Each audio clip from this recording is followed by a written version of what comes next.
নমস্কার। আজকে চলে এসেছি এই হলুদগুলোকে হারভেস্টিং করার জন্য।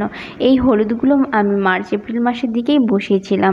মাত্র দুটো হলুদই আমি এই গ্রো ব্যাগটার মধ্যে বসিয়েছিলাম। এখন ডিসেম্বর মাস, হলুদগুলো কিন্তু হারভেস্টিংয়ের টাইম হয়ে গেছে। আর কি করে বুঝবেন হারভেস্টিংয়ের টাইম হয়ে গেছে?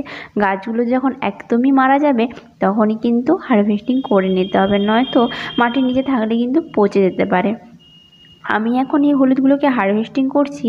আর এই গ্রো ব্যাগটার মধ্যে আর একটা সবজির গাছ বসাবো, মাটিটাকে একদম ইউটিলাইজ করেই বসাবো। দেখুন, হলুদ গাছের পুরোটাই কিন্তু খাওয়া যায় না, মাঝখানের যে মূল অংশটা সেটা কিন্তু রেখে দিতে হয় পরের বারে হলুদ গাছ বসানোর জন্য। আমি এখানে দুটো বসিয়েছিলাম, তার থেকে কিন্তু অনেকগুলোই চারা পেয়েছি। এগুলোকে আমি পরের বার বসাবো। আর সাইডে যে ছোট ছোট হলুদগুলো, ওগুলোই কিন্তু আপনাদেরকে খেতে হবে। এই যে দেখুন, এগুলো হচ্ছে আমি পরের বার বসাবো। আর এই কয়েকটা হলুদ আমি পেয়েছি মাত্র দুটো গাছ থেকে। আজকে তবে আসি।